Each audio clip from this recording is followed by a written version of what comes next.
स्वागत करता हूं। मेरे प्यारे दोस्तों, आज जो है हम लोग थ्योरी पढ़ेंगे, वृत्त के बारे में समझेंगे। वृत्त होता क्या है, वृत्त का उपयोग कैसे किया जाता है। तो आज केवल इन्हीं बात पर चर्चाएं होंगी। आज हम आपको पीडीएफ से नहीं पढ़ाएंगे। आज हम पहले इसमें बताएंगे कि भाई ये वृत्त होता क्या है, इसका प्रयोग कहाँ होता है, कैसे करते हैं, इनके सूत्र क्या होते हैं। तो आज दोस्तों इसी पर चर्चाएं चलने वाली हैं। थोड़ा सा क्लास को अगर आपकी इच्छा करे और क्लास अच्छी लगती हो तो प्लीज क्लास को थोड़ा सा शेयर कर लीजिएगा। ठीक है, चलिए क्लास की शुरुआत करते हैं। आज का जो टॉपिक होने वाला है वो है सर्किल, वृत्त। कल थोड़ा सा बताया था लेकिन आज मैं पुनः इसके बारे में चर्चा करूंगा। आज का टॉपिक है सर्किल, जिसे आप कहते हैं वृत्त। यहाँ किनारे से लिखता हूं। तो सबसे बड़ी बात तो ये है कि जो वृत्त है वो कैसी आकृति है, तो एक द्विविमीय आकृति है। एक ऐसी आकृति है जिसका क्षेत्रफल परिमाप तो होता है परंतु आयतन जैसे चीजों से कोई संबंध नहीं होता है। क्लियर? अब अगर हम बात करें कुछ चीजों की तो आपको मैं बेसिक से एकदम समझा रहा हूं। जहां से वृत्त की रचना की जाती है उस बिंदु को हम लोग केंद्र कहते हैं। दूसरा पॉइंट, अगर दोस्तों एक वृत्त में इस तरह की रचना की जाए तो इसे परिधि कहते हैं और परिधि सदैव आपका 2πr होता है। यदि r क्या है हम पहले लिख देते हैं कि यदि त्रिज्या प्रत्येक जगह पर r है, तो अगर मैं कहूं वृत्त की परिधि की बात, तो वृत्त की परिधि क्या होता है, तो वृत्त की परिधि सदैव होती है 2πr के बराबर। अब आइए दोस्तों, अगर मैं बात करूं इसकी, अगर इसकी त्रिज्या r है तो इसका व्यास, एक ऐसी रेखा जो वृत्त को दो बराबर भागों में बांट दे उसे व्यास कहते हैं। व्यास सदैव त्रिज्या का दुगुना होता है। त्रिज्या इंटू 2 बराबर कौन निकल के आता है, व्यास। व्यास जो होता है वो ऑलवेज जो रेडियस होता है, त्रिज्या होता है, उसका दुगुना होता है। और याद रखिएगा, ऐसा नहीं कि कहीं से भी रेखा उठा के मिला दिए वो व्यास कहलाने लगी, नहीं। एक ऐसी रेखा जो वृत्त के एरिया को, वृत्त के क्षेत्रफल को दो समान भागों में विभाजित कर देता है, वही हमारा क्या कहलाता है, व्यास। चलिए दोस्तों बात करें त्रिज्या की, तो व्यास का आधा त्रिज्या होती है, या केंद्र से कहीं भी परिधि पर आप मिलाइए, कहीं भी, ये सारी चीजें आपकी क्या कहलाती है, त्रिज्या। अगर मैं बात करूं तो ये जो त्रिज्या होती है ये सदैव व्यास की आधी होती है, और इसके उल्टे में जो व्यास होता है वो सदैव त्रिज्या का क्या होता है, दुगुना होता है। समझ में आ रहा? कमेंट भी किया करो। अब बात करते हैं कि अगर वृत्त में आप, एक ऐसा वृत्त है और इसमें एक ऐसी रेखा खींचते हैं तो इस पार्ट को हम लोग जीवा कहते हैं, जो ये रेखा खींची है। कटे हुए भाग को मेरे प्यारे दोस्तों वृत्तखंड कहते हैं, और जो ये छोटा वाला कटा है इस भाग को लघु चाप कहते हैं, और जो ये बड़ा वाला भाग कटा है इस भाग को हम लोग दीर्घ चाप कहते हैं। देखो थोड़ा सा कलर बदल के बताते हैं। ये यहां से लेकर यहां तक ये लघु चाप है, और जो ये ऊपर वाला पार्ट है ये कौन सा है, तो ये दोस्तों आपका दीर्घ चाप है। चल, कितनी चीजें क्लियर हो गई? केंद्र क्या है, परिधि क्या है, व्यास क्या है, लघु चाप क्या है, जीवा क्या है, त्रिज्या। एक बात यही और लिख देते हैं कि अगर मैं इस वृत्त के एरिया की बात करूं, मतलब ये जो अंदर का क्षेत्र है इसकी बात करूं, तो वृत्त का जो क्षेत्रफल होता है वो मेरे प्यारे दोस्तों πr का स्क्वायर होता है। कंफर्म हो रहा भैया? जीवा क्या है, व्यास क्या है, क्षेत्रफल क्या होता है, परिधि क्या होता है, समझ में सब आ रहा? चलिए आगे बढ़ाते हैं आपको। दोस्तों अगर मैं किसी वृत्त से एक त्रिभुजाकार भाग काटकर निकाल दूं, देखो ये त्रिभुजाकार भाग काट के निकाल दूं, ये आर मान लूं, ये यल और ये थीटा, तो सबसे पहले तो आपको ये समझना होगा कि ये जो कटा हुआ भाग है इसे कहते हैं वृत्त त्रिज्य खंड। तो दोस्तों वृत्त त्रिज्य खंड का है जो इसका जो एरिया होता है, इसका जो क्षेत्रफल होता है पाई आर स्क्वायर थीटा अपान 300 कितना डिग्री होता है, 60 डिग्री। मतलब ये जो इसका एरिया बना है वो किसके बराबर होता है, तो ये सदैव पाई आर स्क्वायर थीटा बटे 360 के बराबर होता है। सभी का बहुत बहुत स्वागत है भाई। यहां मेरे प्यारे बच्चों जो लघु चाप है वो क्या होता है, तो लघु चाप यल बराबर होता है पाई आर थीटा बटे 180 होता है। कल भी मैंने आपको बताया था, आज दोबारा बता दे रहे हैं। कहीं कहीं किसी किसी बुक में ये पाई आर थीटा बटे 180 ना लिख करके 2 पाई आर थीटा बटे 360 लिखा होता है। अगर आप 2 से 360 को भाग दे दें तो वो किसके बराबर होता है, तो 180 के सदैव बराबर होता है। इतनी चीजें क्लियर हैं। चलिए आगे बढ़ते हैं। दोस्तों अगर आप वृत्त के किसी जीवा को बाहर की ओर बढ़ा देते हैं तो इस बने हुए भाग को छेदक रेखा कहते हैं। ये जो रेखा बन गई, अब ये जीवा नहीं रह गई, अब इसका नया नामकरण हो गया कौन सा, छेदक रेखा। और दोस्तों अगर किसी वृत्त को स्पर्श करती हुई एक रेखा चली जाए परंतु वृत्त को कहीं भी काटे ना, तो इसे हम लोग कहते हैं स्पर्श रेखा। तो वृत्त की ये कुछ चीजें हैं जिनको आपको जाननी चाहिए। एक चीज और दोस्तों, 1 डिग्री बराबर सदैव होता है 60 मिनट के, 1 मिनट बराबर होता है 1/60 डिग्री के, 1 मिनट बराबर होता है 60 सेकंड के, और 1 सेकंड बराबर होता है 1/60 मिनट के, और 1 सेकंड बराबर होता है 1/3600 डिग्री के। मेरे दोस्तों सिंगल पाई आपका सदैव जो तिरछी लगी है मिनट को दर्शाती है, डबल पाई आपको सेकंड को दर्शाती है, और जो गोला छोटा सा है तो ये डिग्री को दर्शाता है, और छोटा सा सी लिखा है तो रेडियन को दर्शाता है। रेडियन का उपयोग सदैव और सदैव केवल और केवल लंबाई के संदर्भ में होता है, और डिग्री का उपयोग सदैव और सदैव कोण के संदर्भ में किया जाता है। कंफर्म हुआ? तो यहां तक आपको चीजें स्पष्ट हैं। एक चीजों पर हम लोग और ध्यान देंगे। अगर कहीं वैल्यू डिग्री में लिखी है और इसे आप 180 बटे पाई से गुणा कर, पाई बटे 180 से गुणा कर देते हैं तो ये अपने आप मेरे दोस्तों रेडियन में कन्वर्ट हो जाता है। बार बार मैं बता रहा हूं, रेडियन का उपयोग लंबाई की दृष्टि से होता है और डिग्री का उपयोग कोण की दृष्टि से होता है। जैसे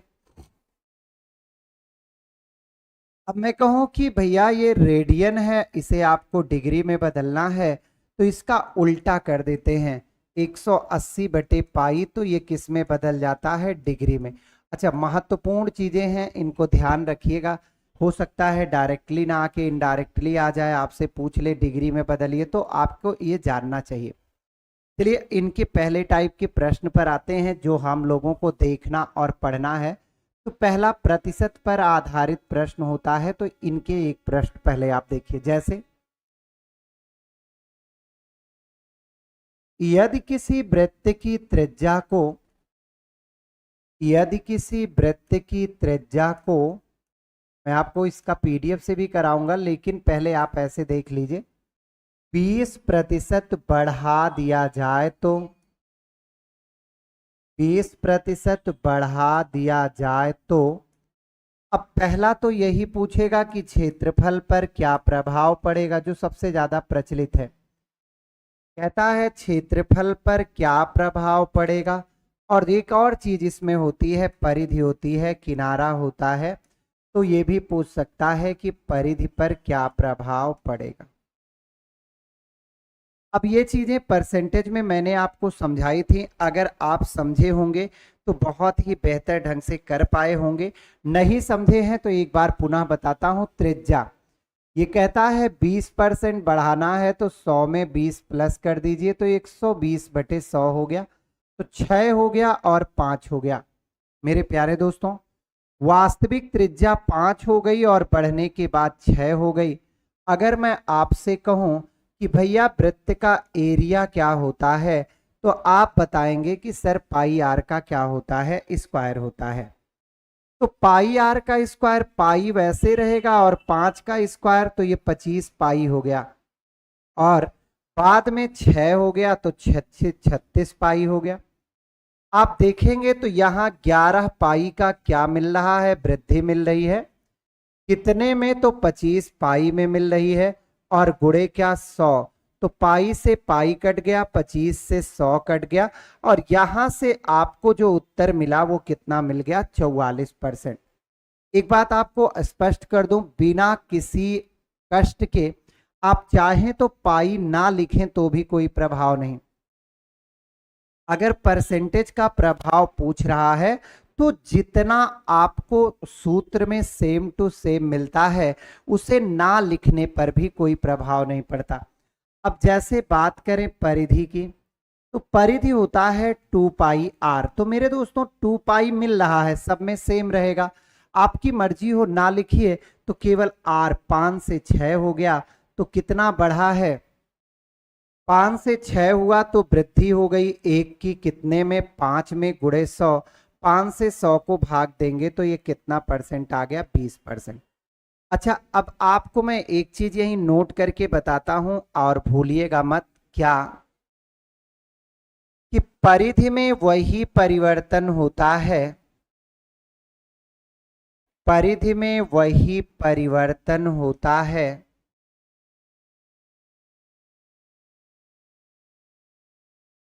जो त्रिज्या में किया जाता है।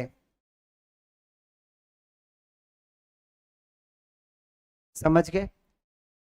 परिधि पर अगर कभी भी आपसे प्रभाव पूछता है तो प्रश्न हल करने की जरूरत आपको नहीं पड़ेगी। सीधा सीधा अगर आप गौर से देखें तो 20% त्रिज्या घटी थी तो परिधि भी बढ़ी थी, तो परिधि भी 20% क्या होगा, बढ़ जाएगा। क्लियर हो रहा भैया? आइए आपको एक प्रश्न के दर्शन और कराता हूं, यह सबसे ज्यादा पूछा जाने वाला प्रश्न है वृत्त का। यदि किसी वृत्त की त्रिज्या को यदि किसी वृत्त की त्रिज्या को 40% घटा दिया जाए तो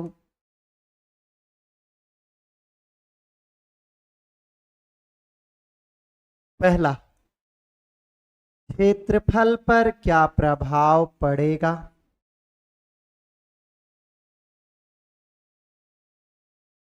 और दूसरा, परिधि पर क्या प्रभाव पड़ेगा।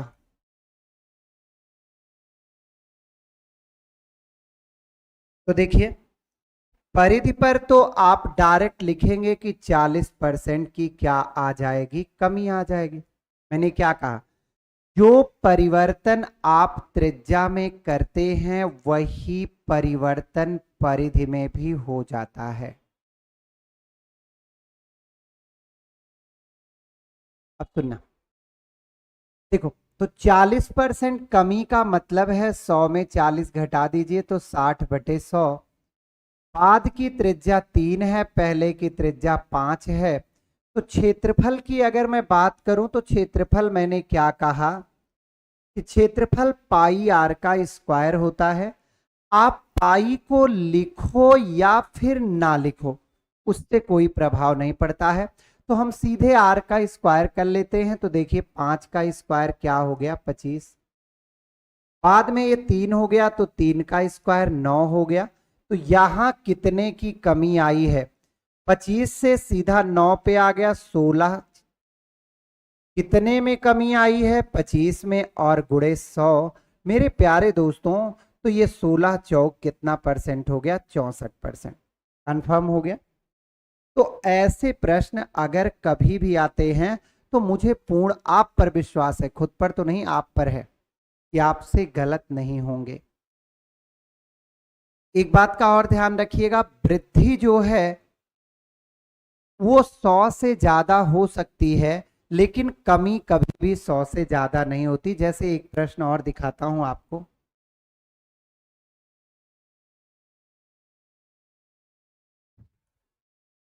यदि किसी वृत्त की त्रिज्या को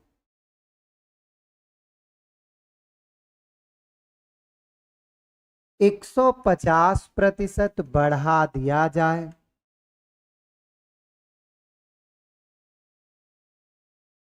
तो डैश करके पहला क्षेत्रफल पर क्या प्रभाव पड़ेगा और दूसरा परिधि पर प्रभाव क्या होगा।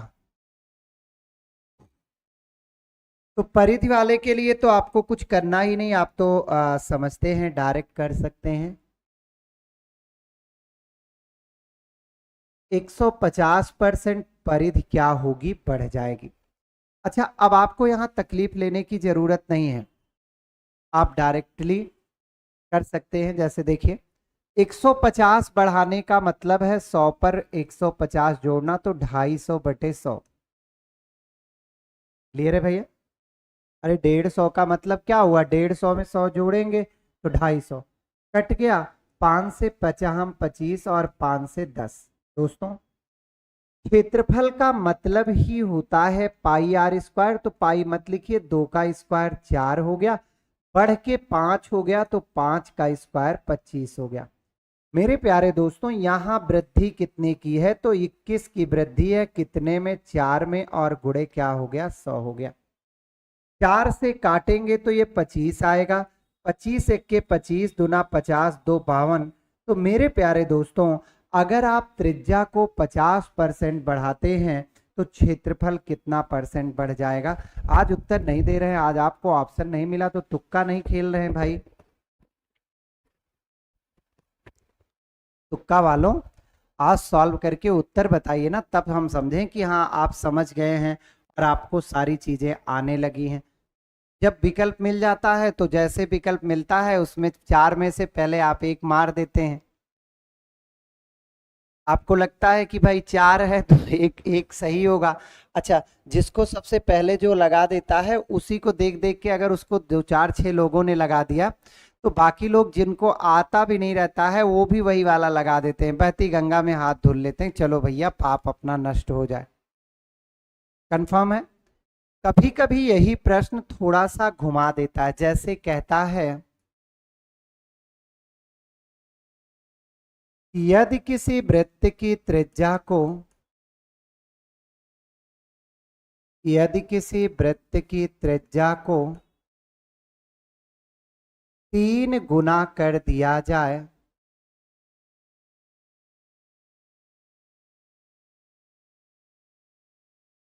तो क्षेत्रफल पर क्या प्रभाव पड़ेगा। क्षेत्रफल पर क्या प्रभाव पड़ेगा। अब सोचने की बात यह है कि ये जब गुना कह दिया तब क्या करेंगे। अब आपके दिमाग में चलता है कि सर हम 100 मान लेंगे, फिर 100 का क्या करेंगे, गुना कर देंगे। यही दिमाग में चलता ना, पहले हम 100 मान लेंगे तो 100 का। ऐसा कुछ मत करिएगा, आप बस समझिएगा क्या हो गया, नहीं चल रहा है क्या, रुक जा रहा है, चल तो रहा है दोस्त, थोड़ा बहुत रुका होगा।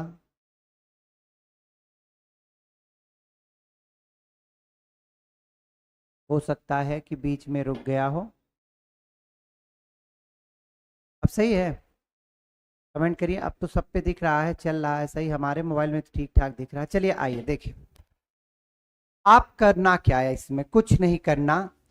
आप वास्तविक त्रिज्या को 1 मानिएगा तो इसका क्षेत्रफल जो होगा, पाई मत लिखिएगा, एक का स्क्वायर हो जाएगा तो एक आएगा। अब आप इसकी त्रिज्या को तिगुना करेंगे तो ये 3 हो जाएगा, तो 3 का स्क्वायर 9 हो जाएगा। 1 से 9 हो गया तो निश्चित तौर पर यहां वृद्धि हुई है। कितने की? तो भैया 1 से 9 हुआ तो 8 की, कितने में? 1 में और गुणा 100, तो ये कितने परसेंट की वृद्धि दिखाएगा? 800%। अच्छा, इसी में 2 प्रश्न और बनते हैं। कहता है कि बताइए कितना गुना बढ़ा। तो अगर ये कहता है, लिख दे रहा हूं समझिएगा, जैसे कहता है कि कितना गुना क्षेत्रफल हो गया, कितना गुना क्षेत्रफल हो गया, तो सीधी सी बात है कि 1 से 9 हो गया तो 9 1 का कै गुना है? 9 गुना है। लेकिन अगर वो कहता है कि क्षेत्रफल कितना गुना बढ़ गया, अगर वो कहता है क्षेत्रफल कितना गुना बढ़ा, तो देखो 1 से 9 हुआ तो बढ़ा कितना है? तो आप कहेंगे सर 1 से 9 हुआ तो 8 बढ़ा, कितने में? 1 में। तो आपका कै गुना बढ़ा? 8 गुना। तो दोनों में अंतर है। क्षेत्रफल कितना गुना हो गया? नहीं चल रहा है? होगी दिक्कत भाई आपके मोबाइल में कुछ। सभी लोग एक बार कमेंट करिए, चल रहा है ना सही से? चल, अब इसमें जो सबसे ज्यादा पूछा जाने वाला प्रश्न है वो प्रश्न होता है पहिया।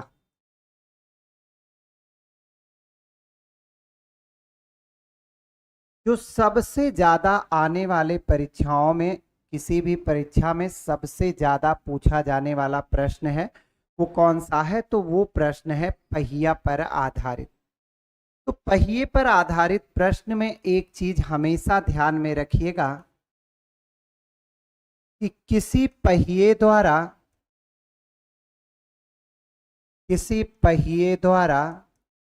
एक चक्कर में चली गई दूरी, एक चक्कर में चली गई दूरी वही होती है जो पहिए की परिधि होती है। ठीक है, पहिए की क्या होती है? परिधि होती। देखो, जैसे ये है वृत्त का क्या है? वृत्ताकार पहिया है।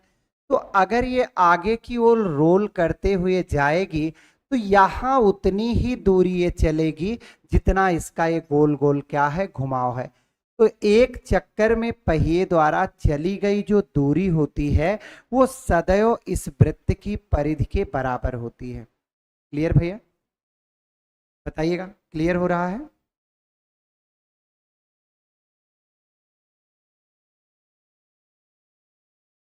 तो पहिए में 3-4 टाइप के क्वेश्चन आते हैं और सारा इसी पर आधारित होते हैं। कौन सा? एक बार मेरे साथ बोलिए कि किसी भी पहिए द्वारा एक राउंड में चली गई दूरी उतना ही होती है जितना आपके पहिए की त्रिज्या होती है। गोलाई में पहिया है तो एक राउंड में उतना ही घूमेगी जितना उसका किनारा है, उतना ही आगे बढ़ेगी। क्लियर? तो चलिए इन पे कुछ प्रश्न देखा जाए। जैसे पहला टाइप है इसका जो पूछा जाता है, एक पहिए की त्रिज्या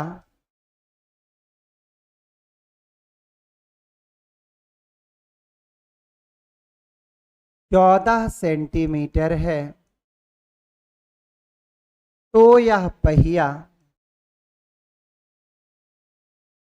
400 चक्करों में 400 चक्करों में कितनी दूरी तय कर लेगा? कितनी दूरी तय करेगा? अब देखो, सबसे पहले तो हमें ये जानना है कि अगर मैं इस पहिए को एक राउंड घुमाता हूं तो कितनी दूरी चलेगा। तो देखो भैया, एक चक्कर में चली गई दूरी बराबर होगा,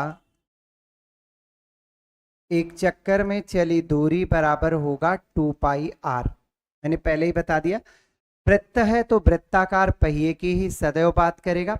और जब वृत्ताकार पहिए का एक राउंड में हम लोग चली गई दूरी की बात करेंगे तो उतना ही चल पाएगा जितना उस पहिए की परिधि होती है, और वृत्त की परिधि होती है 2πr। क्लियर है भैया? आइए देखिए, तो 2 हो गया, पाई का मान 22/7 हो गया, और ये पहिए की त्रिज्या 14 है, तो 22 दूना 44 दूना 88 सेंटीमीटर पहिया जब एक बार, जैसे ये है, थोड़ा शेयर वेयर भी कर लो यार, ये पहिया जब आगे बढ़ा ना, तो जब एक बार चलेगा तो ये कितना सेंटीमीटर की दूरी तय करेगा? 88।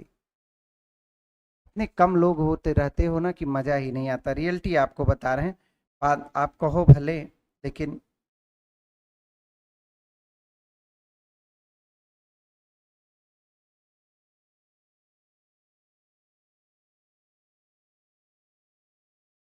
आप कहते हो कि रोज पढ़ाइए, ठीक है, अच्छा है, लेकिन आप शेयर नहीं करते हो।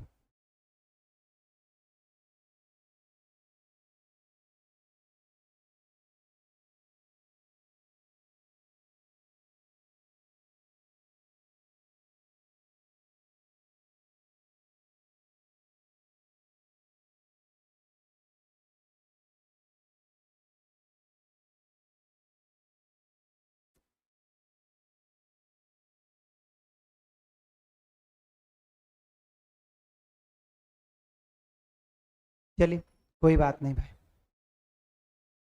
कहता है 400 चक्कर में चली दूरी क्या होगी, तो आप बताएंगे कि 400 चक्कर में जो चली दूरी होगी वो बराबर होगी किसके?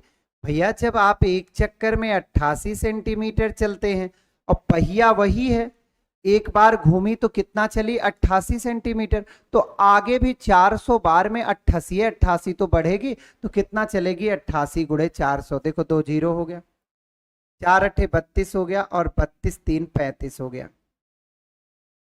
कितना आया? डबल जीरो आ गया, 4 अठे 32, 3 हासिल, 4 अठे 32 3 35 हो गया।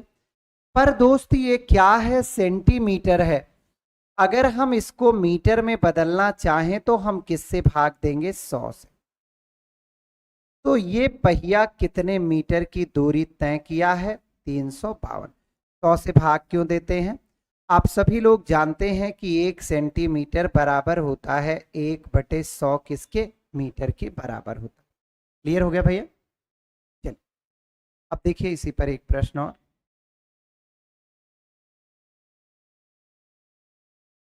एक पहिए का व्यास, एक पहिए का व्यास 7 मीटर है, तो यह पहिया 500 चक्करों में 500 चक्करों में कुल कितनी दूरी तय कर लेगी?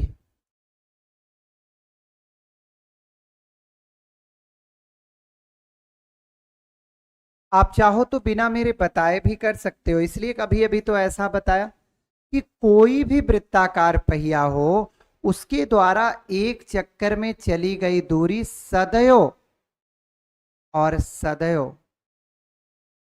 बराबर होती है परिधि के। तो देखो सीधा आ जाओ, एक चक्कर में चली गई दूरी, एक चक्कर में चली दूरी बराबर होता है परिधि 2πr। 2 हो गया, 22/7 हो गया, त्रिज्या 7/2 होगी। क्यों 7/2 होगी?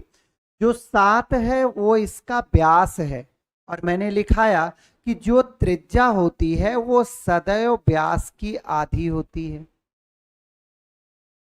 चलिए देखिए भैया, ये कट गया, ये कट गया, 22 मीटर आ गया।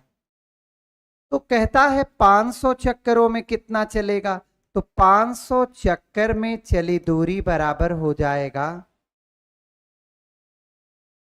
एक चक्कर में चल रहा है 22 मीटर, तो 500 चक्कर में भैया ये हो जाएगा डबल जीरो। इतना मीटर आया। अब हो सकता है कि उत्तर भैया मीटर में ना दिया हो, 11,000 मीटर, अच्छा तो नहीं लग रहा देखने में, तो इसको किलोमीटर में बदलने के लिए 1000 से भाग दे दीजिए।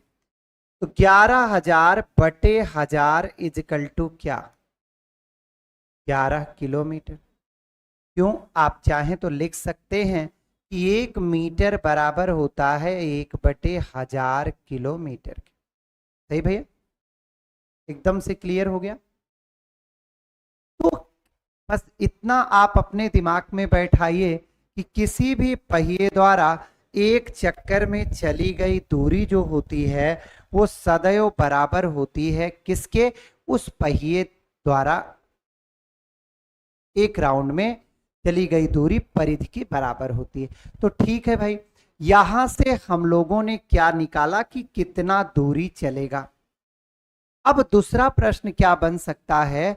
तो वो दूसरा प्रश्न कह सकता है दूरी दे दे और आपसे पूछे कि कितना चक्कर लगाएगा। ठीक है, हो सकता है कि दूरी दे करके और आपसे मेरे दोस्तों पूछा जाए कि कितना चक्कर वो लगाएगा।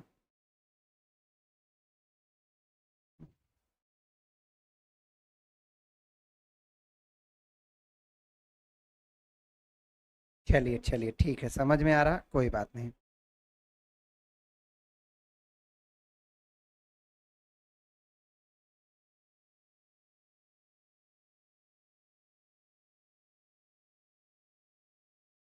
आइए देखा जाए।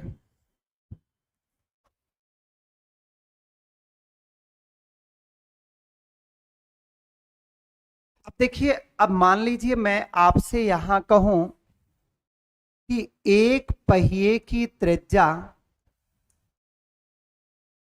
एक पहिए की त्रिज्या 21 मीटर है।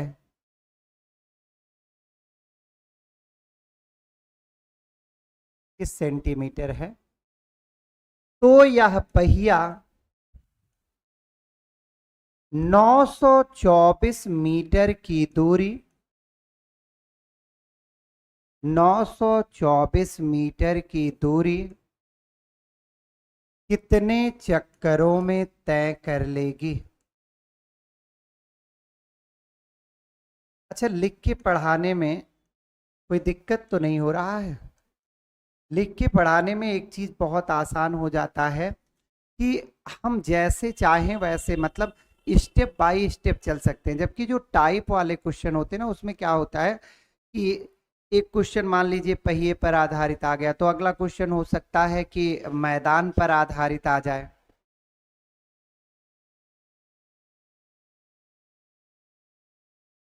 अच्छा, पूजा जी कह रही हैं ये क्वेश्चन इस बार पीआरटी में पूछा था। भैया देखिए, क्वेश्चन के टाइप बदल सकता है, क्वेश्चन का अंक बदल सकता है। अब बताइए जितने टाइप होते हैं वो कैसे नहीं पूछेगा? मेंसुरेशन, अनुपात पूछ देगा, बिल्कुल अनुपात वाला भी आपको करा देंगे। पंकज जायसवाल जी 100% आपका उत्तर गलत है। रितु कुशवाहा जी 120% आपका उत्तर गलत है। 100 ही होता है, 20 और ही मैं आपको बता दे रहा हूं कि गलत दे रहे हैं। अभी आप कहेंगे कि अरे ऑप्शन में पक्का दिया होगा, ऑप्शन में पक्का दिया होगा, देखो ऑप्शन भी दे दे रहे हैं, जो आपने लिखा है ना वो पक्का दिया रहेगा।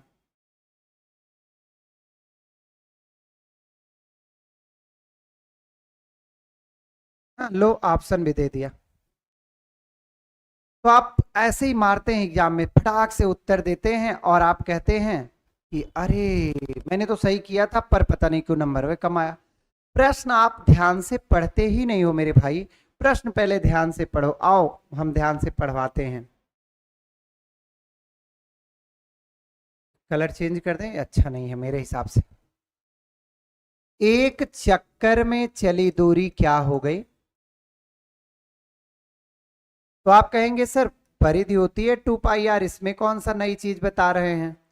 तो 22/7 हो गया, गुड़े 21 हो गया, 7 त्रिक 21, 6 दुनाई 12, 132 सेंटीमीटर ये चली है। क्लियर है भैया?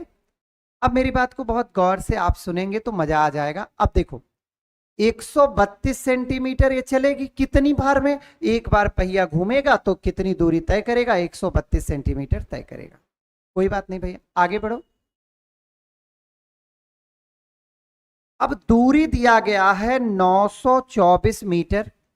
तो सबसे पहले तो 924 मीटर को सेंटीमीटर में बदलना पड़ेगा। क्यों बदलना पड़ेगा? क्योंकि यहां एक चक्कर में चली गई दूरी सेंटीमीटर में है, तो इसे आप मीटर में कैसे रख सकते हो? नहीं रख सकते मेरे दोस्त। बिल्कुल, जो लोग 700 दे रहे हैं बिल्कुल सही। पंकज जी लिख रहे हैं सेंटीमीटर का ध्यान नहीं दिया। एग्जाम में भी ऐसे ही ध्यान नहीं देते हो आप। लौट के आते हो तो आपको लगता है कि मैंने सब कुछ सही किया था, फिर मेरा नंबर कम कहां से आ गया। तो यहीं से कम होता है दोस्त। देखिए, अब कुल चक्कर बराबर क्या हो जाएगा मेरे प्यारे दोस्तों? हम समझ गए कि एक चक्कर में चली गई दूरी है 132 सेंटीमीटर और मुझे 92,400 सेंटीमीटर चलाना है। सॉरी।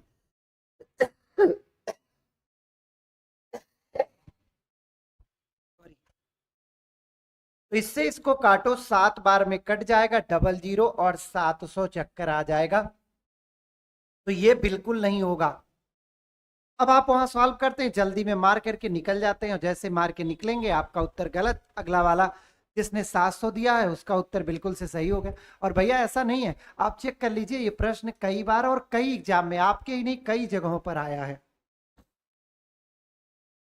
अब सही हुआ पंकज जी? 700 होगा ना? अभी 7 कह रहे थे, अब तो 700। अच्छा, ऑप्शन देने वाला बड़ा चालाक होता है, वो जानता है कि बच्चा सबसे पहले क्या करेगा, 924 को 132 से उड़ाएगा और उत्तर मार देगा कितना, 7। और भैया वहां जब आप एग्जाम में करते हैं ना, जैसे एग्जाम में क्वेश्चन करने जाते हैं, तो जो पहली बार लगाने पे आ गया, उत्तर मैच कर गया, तो आप फिर चेक नहीं किया जाता है, फिर उसको लगा करके आगे चला जाता है। चलिए कोई बात नहीं, सुधार करिए, आगे बढ़ते हैं। क्वेश्चन है, एक वृत्ताकार पहिए, एक वृत्ताकार पहिए की त्रिज्या 7 सेंटीमीटर है। चलो 7 मीटर कर लो। तो यह पहिया, तो यह पहिया 44 किलोमीटर की दूरी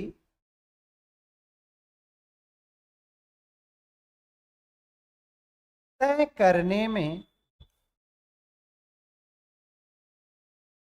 कितना चक्कर लगाएगा?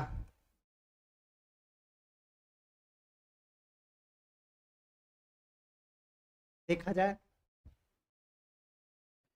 कैसे करेंगे, आइए देखते हैं आराम से। भैया एक पहिए की त्रिज्या 7 सेंटीमीटर है, तो पहले तो वही राम कहानी, एक चक्कर में चली गई दूरी क्या होगी? तो एक चक्कर में चली दूरी होगी 2 पाई आर के। तो 2 रहेगा, पाई का मान 22/7 रहेगा, त्रिज्या आपको 7 कट गया। 44 मीटर एक राउंड में वो पहिया घूमेगी। जब आप एक बार उस पहिए को घुमा देंगे तो 44 राउंड में 44 मीटर चलेगी। अब आपसे कहता है कि 11 किलोमीटर, नहीं नहीं नहीं नहीं नहीं, 44 किलोमीटर। ध्यान दीजिए, मीटर किलोमीटर, तो इसको भी आप मीटर में बदलिए, तो ये कितना मीटर हो गया, 44,000 मीटर। 1 किलोमीटर बराबर मेरे प्यारे दोस्तों 1000 मीटर होता है, तो 1000 का मल्टीप्लाई कर दो तो 44,000 मीटर आया। अब कुल चक्कर बराबर क्या हो जाएगा? हमें 44,000 चलना है और मैं एक बार में 44 चल पाता हूं, तो मैं कितने चक्कर लगाऊंगा? तो मैं टोटल 1000 चक्कर लगाऊंगा। बोलिए, समझ में आया? अच्छा, एक एक बार थोड़ा सा कमेंट करिएगा कि आपको पीडीएफ से जब वो क्वेश्चन पूरा मिलता है तब मजा आता है कि अभी जो आज पढ़े उससे मजा आया? चलिए हम आपका कमेंट ही ले रहे हैं, बताइए। इस इससे जब पढ़ते हैं ना तो इसमें सारी चीजें वैसे ही पढ़ जाते हैं जैसे क्लास में आप पढ़ते हैं। एक बार प्लीज कमेंट करके बता दीजिए सभी लोग।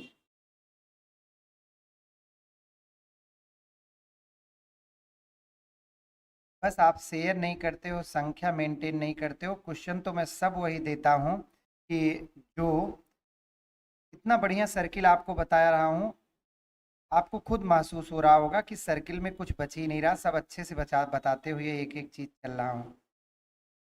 लेकिन वही ये शेयर ही नहीं करोगे, 50-60 पे बैठे रहोगे तो अच्छा ही नहीं लगता, पढ़ाने में मजा ही नहीं आता। अभी यही संख्या बिंदास रहे तो मन करता है चलो और पढ़ा दो, आधा घंटा 1 घंटा और पढ़ा दो, कुछ और चीजें बता दो। लेकिन आप इतने कम लोग रहते हो कि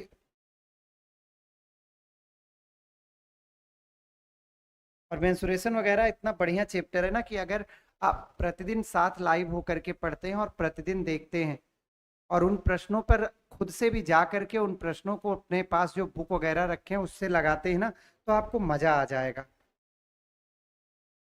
और जानते हैं अभी क्या, अभी तो ये बता रहे हैं, इसके बाद मैं आपको चतुर्भुज के कुछ चीज बता दूंगा, फिर आपको घन घनाभ बेलन शंकु गोला त्रिभुज, भैया सब बड़ा मजा आएगा। लेकिन संख्या मित्र, संख्या बहुत बहुत मायने रखती है, तो फिर मजा नहीं आता है। ठीक है, तो दोस्तों आज हम इसी पे रखना चाहेंगे, इतना ही, क्योंकि आगे क्लास है। तो आप कमेंट करके जरूर बताइएगा, वीडियो खत्म होने के बाद नीचे कमेंट का ऑप्शन रहता है, आप कमेंट करके जरूर बताइएगा।